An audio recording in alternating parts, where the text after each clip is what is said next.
For the longest time, the goal in my game was to just reach the exit. As you can probably tell, having just that as the goal of a level is a pretty bad idea. When designing combat for my game, I had a couple things in mind. I obviously had to choose how fast or how skill-based it's gonna be, but one thing came back to me many times. Purpose. Why the hell would the player be inclined to fight enemies, and how to make it actually matter from the progression standpoint? Before this sudden realization, enemies in my game were pretty boring to fight, that's for one, but also they were all randomly placed throughout the levels.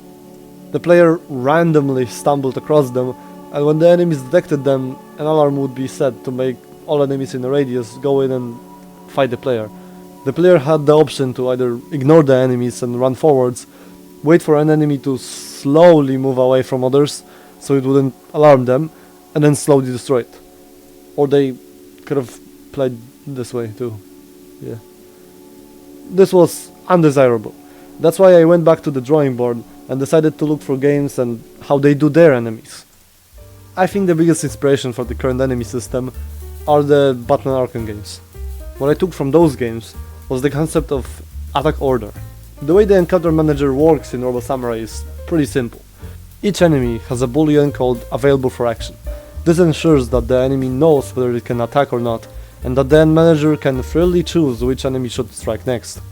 The curating loop first chooses an enemy out of a list of currently available enemies that not only have the bool set to true, but are also not dead. It waits a little bit to give the player breathing space, and then makes the enemy approach the player. This behavior changes based on the enemy. Some start shooting, some walk up to the player and attack them, but the key action is the same. They attack. The manager then waits until the enemy starts retreating, gets damaged by the player or is dead, and does the loop again, if there are enemies left.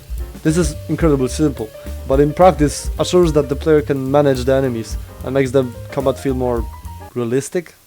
I mean, as realistic as it can be. In real life, if 2-meter robots jumped you'd probably die in around 2 seconds, maybe 3, but you get the point. The power of the plot armor is strong. Encounters fill in half of the purpose. The main drive for picking up as many fights as possible is getting score, encouraged by the style meter. And yes, I know this will sound like another episode where I'm ripping a game from its core values to make myself feel better, but listen. Ultra kill.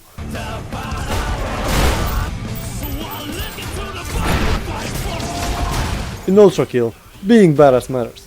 The game is complete and utter chaos, and the more chaotic it is, the more points you get for being a good boy.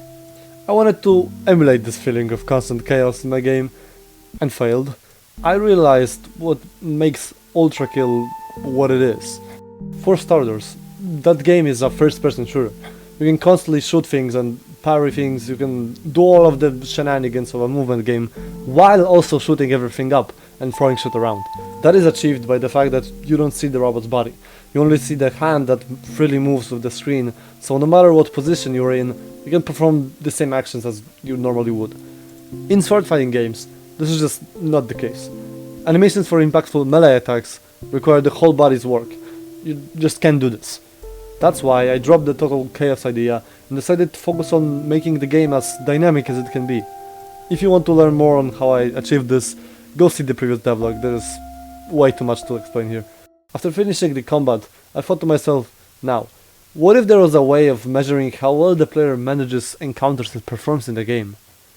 If only. Right. The style meter is a measurement of the player's performance. It is incredibly simple compared to what Ultra Kill has to offer.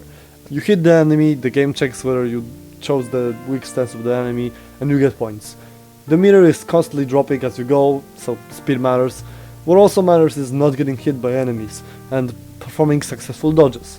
The reason why I like this system is that I can isolate it to make the player performance matter when it should matter. That is, in the scope of individual encounters and not the whole level. Like last time, if you want to try out the game, the link to the pre-alpha is in the description. Please give me feedback if you have any. That's about it.